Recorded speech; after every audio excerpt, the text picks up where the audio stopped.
In this 10-minute interaction with the police, Ayanna Rollins went from being a completely innocent citizen to being arrested and charged with 3 counts of assaulting a police officer and possibly becoming a felon.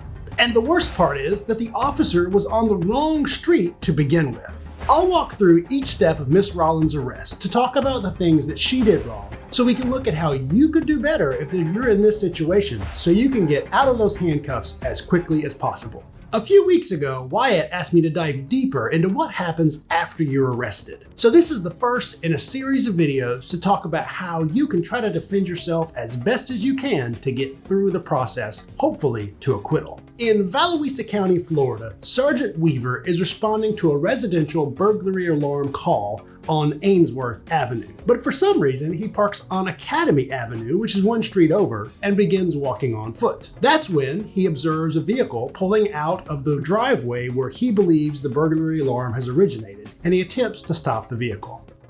Hey, stop the car, stop! Sergeant Weaver then interacts with the driver, who does not want to respond to his commands. Remember my video from a few weeks ago about not fighting with the police? The driver, Miss Rollins, unfortunately does not take that advice. Turn the car off now. Turn the car off. Turn the car off now. Turn the car off. Watch what you doing, I'll punch you in your Miss Rollins' first mistake is getting extremely upset. But she's not wrong to be upset to some degree because she knows that she's done nothing wrong. She knows she didn't just rob a house. However, if she'd been able to take a quick breath, gather her thoughts, and keep her calm, maybe what happens next could have been avoided. Turn around. Turn around. Nobody's under arrest. Stop. Turn around and put your hands behind your back. Get down. And this was Miss Rollins' second mistake. If an officer tells you you're being detained, you unfortunately need to submit. Officers normally don't back down and change their mind once they've decided that they're going to detain or even arrest you. You're not likely to get out of this situation by struggling or fleeing. You're likely to be chased, taken to the ground, face planted into the ground, and handcuffed anyway. Let's take a breath and note that Sergeant Weaver responding to the wrong street does make this whole encounter problematic from the police's standpoint. For a police officer to justify detaining you, in this case putting Miss Rollins in handcuffs, Sergeant Weaver needs to be able to show that he has a reasonable, articulable suspicion that she's involved in criminal activity, or at least that criminal activity is afoot. I know this may sound crazy, but courts don't necessarily say that the officer making a mistake of fact, in this case, Sergeant Weaver is on the wrong street, that does not necessarily invalidate his reasonable suspicion to detain Miss Rollins. An example of a reasonable mistake of fact for an officer to make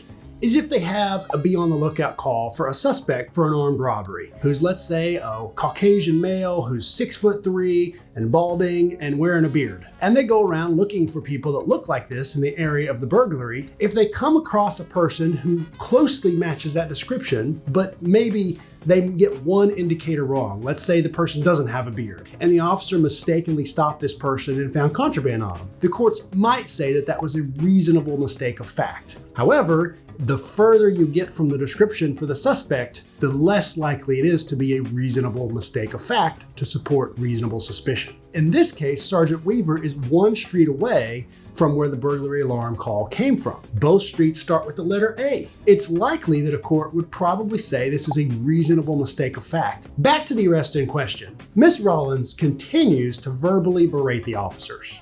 You touch me, I'm gonna kick Don't touch me. The key thing to remember if you're ever being arrested is even the things that happen during the course of the arrest can be used against you in court, and they will be used against you in court, especially if they're harmful to you. But during an arrest and booking process, you don't have to remain 100% silent. For example, while you may want to ask the officer when you'll have a chance to make a phone call to a friend or family member about picking you up at the jail, you should never talk about the facts of the case and never answer their questions about where you've been, what you've been doing, because that's still investigative questioning. If you're asked questions, you always have the right to remain silent. And always remember, don't talk to the police. But then, Miss Rollins continues to be physically difficult.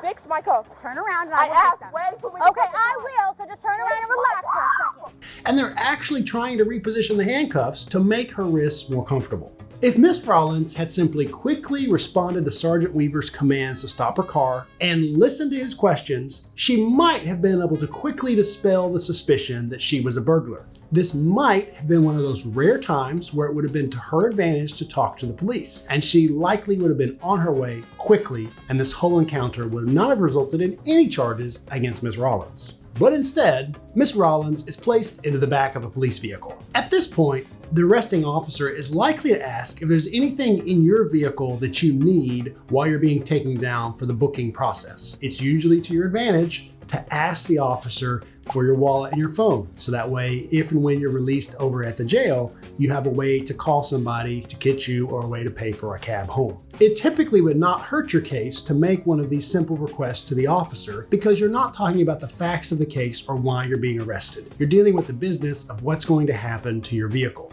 Once you and the scene are secured, you'll be transported to the next stop for the police investigation. Now, this next stop is going to depend upon your local state and why you're being arrested in the first place. If you're being arrested for suspicion of DUI, you're likely going to be taken to the police station or the jail to do a breath test, or if they suspect drugs, they'll sometimes take you straight to the hospital to do a blood test. If there's no suspicion of DUI, you may be taken straight to what we call a magistrate or some type of judicial officer to determine if there is probable cause to issue warrants against you. And sometimes it's to your advantage to answer those questions about that if you're local to the community, you have a job, etc. And the magistrate will give you time to tell your side of the story about the facts of the arrest. Don't take that bait. It's not a good time to air out everything that you think the officer did wrong. It's only a time to provide a couple key details that might help a bond determination, which is to show that you're not a danger to others and you're not a flight risk. Many arrests these days will end with you being released on your own recognizance, which is fancy lawyer talk for saying that you'll be able to sign your own name and get out of those handcuffs. You survived. To learn specific lies the police use to try to get you to incriminate yourself, check out my next video. And remember, don't talk to the police.